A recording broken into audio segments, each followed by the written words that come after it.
says the mind and body are like parallel universes.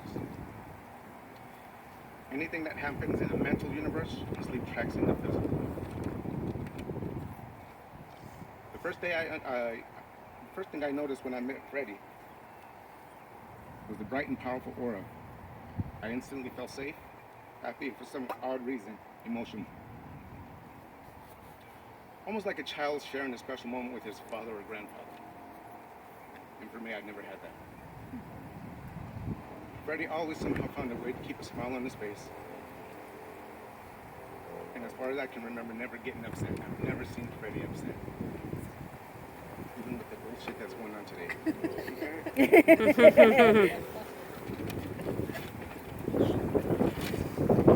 I think that's Fred right now.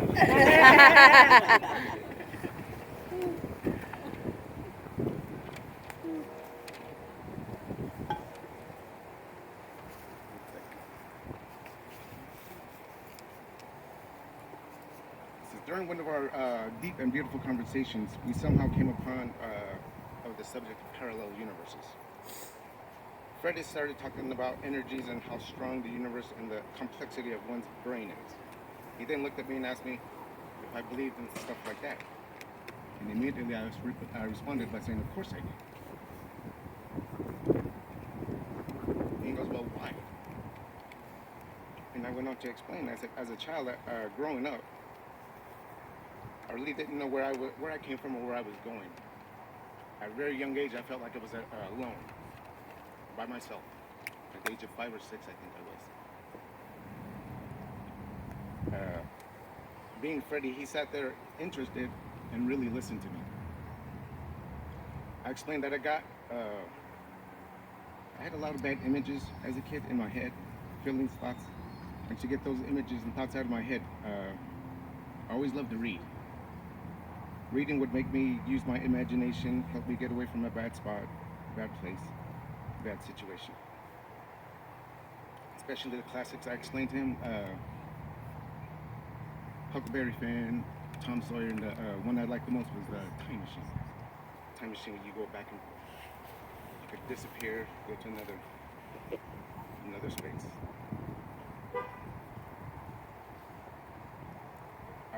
I explained to Freddy, while reading, I would actually play out every word, every sentence in my head. I could see it in my head. And Fred responded by saying, great, that's good. But what really got his attention was that when I explained to him, sometimes my mind would wander. I would daydream. I would then set the book down and ask myself, I wonder what I'm doing at home right now. Freddie responded by saying, wow, Georgie. That's what he would call me, Georgie.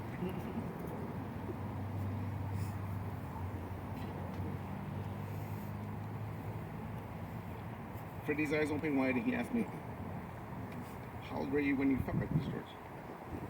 Very young age, I told him, about 6 or 7 years old. He then went on to tell me how special I was to think like that, how smart I was. And for something like that, at such a young age, you should feel special. My wife, Melanie, then went out and explained to him how I always asked her while we were driving, what would you do if you saw yourself walking out of a store when we passed? My wife would always say, that's a totally different level of me. I don't know what he's talking about. Then Freddie again asked, that's great. He told me, read books. Dig deeper into your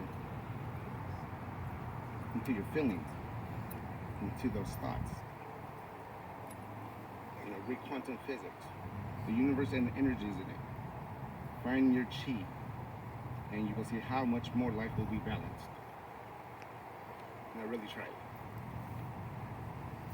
Freddie was one of the most beautiful and powerful and inspirational souls I have had the pleasure of having blessed my life. A bright, glowing aura that will never die.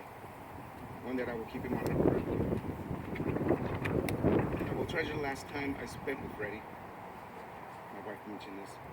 Me and my beautiful wife had the pleasure of spending an evening watching the track and field events of the Olympics with Freddy.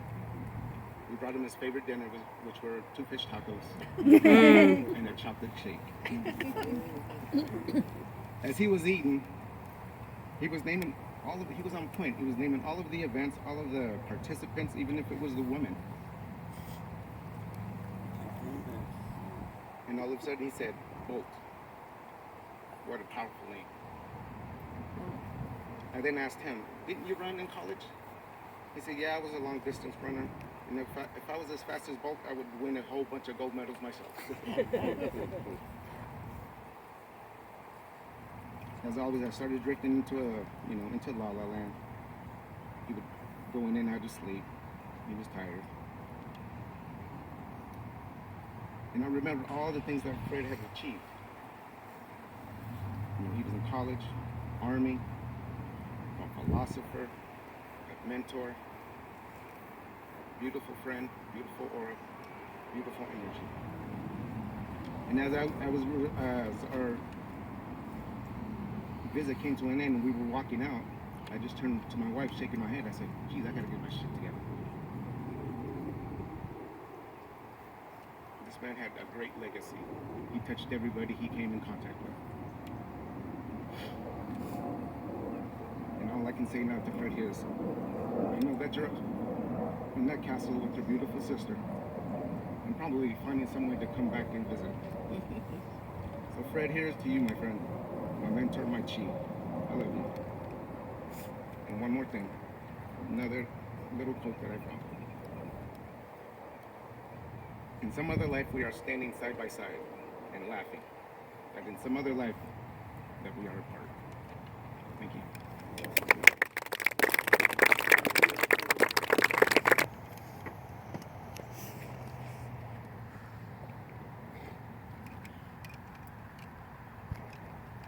I just want to thank everyone for coming today from far and wide, coming here in heart and in soul to remember this great man, my sister Christy and I's father, Fred Brandis.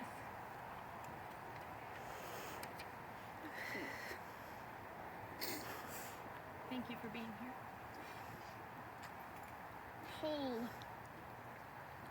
Whole is how I would describe Freddy. The concept of body, mind, spirit was just coming to light for my mom and I when we met Freddy. Freddy embraced, embodied, and lived this idea that the connectedness of the body, the mind, and the spirit brings us to a place of wholeness, a place of peace, a place of love.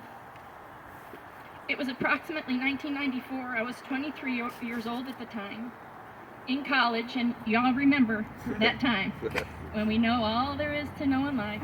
We got this down, we're doing our thing. Anyway, my mom had finally ended a long, unhealthy relationship and was looking forward to a new beginning. I'm starting a new beginning as an adult. She's starting a new beginning, a new life. It was a time for discovery for our family. Anyway, I'll never forget. One day my mom says to me, we were at my grandmother's house. She said to me, there's this man at the drugstore, the pharmacist. And if you know my mom, you can just imagine the delivery here. When he helps me, he looks deep into my eyes. His gaze, it gets me. I want to get to know him. I'm thinking, oh boy, here we go. This guy. Anyway, I would hear of him again in a conversation I overheard between my mom, my grandmother, and my godmother Norma, Melanie and Missy's mom. I overheard the conversation they were having at the breakfast table at my grandmother's house. They were giggling and kind of arguing over who got the most dance time at the jazz club the night before with this guy. Still, I don't know this guy, but they're going at it. But they're laughing and there's so much joy and it's just like youth. My grandmother said to my mom, said my mom was hogging him and that she should take a step back a bit. There were many more dance dates at the club with the girls and many more heated conversations between them about this guy. This guy, little did we know, would turn out to be our beloved Freddy. The body. Freddy would say, take care of your body. Eat whole foods. Eat foods you crave. Eat foods you love. When you nourish your body, you nourish your soul. He would buy the best vitamins on the market for Benton and Katie. He wanted them to have every advantage they could for a healthy, happy life. He would always offer to make us something delicious and nutritious when we would come to visit. He cared so much about our total well-being. Dance. When you got a good beat, there's nothing more free than a good dance. A dance with Freddy was like taking a ride at the carnival. Spinning, dipping, shaking, laughing and grooving. That man had a way with the beat. It was always a thrill to be his dance partner. He was fought over. and how he would slow dance with my mom revealed so much about their heart connection. So romantic.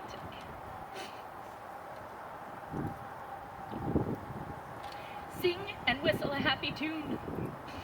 What's the name of that tune now? Anyway, oftentimes I would come to the house or wherever we were. Sentimental journey. Freddy was an instrumental whistler. On any given day, you could hear lovely melodies just emanating from his lips, like an instrument. It was beautiful. The mind. Freddy was a man of wisdom. He took pride in sharing all he had learned on his journeys through the subconscious mind. He taught us that you gain wisdom through self-awareness. Through this learning about self-awareness is what brought Asher and I back together and strengthened our relationship, which led to our marriage. I have to thank Freddy for that. We are our own greatest teachers. By knowing yourself, you can heal your heart. In doing so, you can open yourself up to endless possibilities. Freddy was brave. He was a brave American, a proud American. He always emphasized the importance of voting, getting out there, and making a statement as an American and doing your duty. I always thought that was very, very important. He told the kids and I of his time serving in the Army in World War II. He loved this country.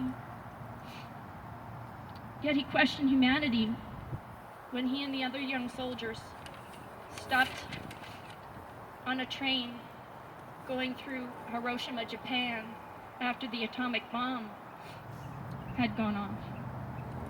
That experience haunted him, but made him realize the power of the human mind and heart, and to pray for healing and for peace.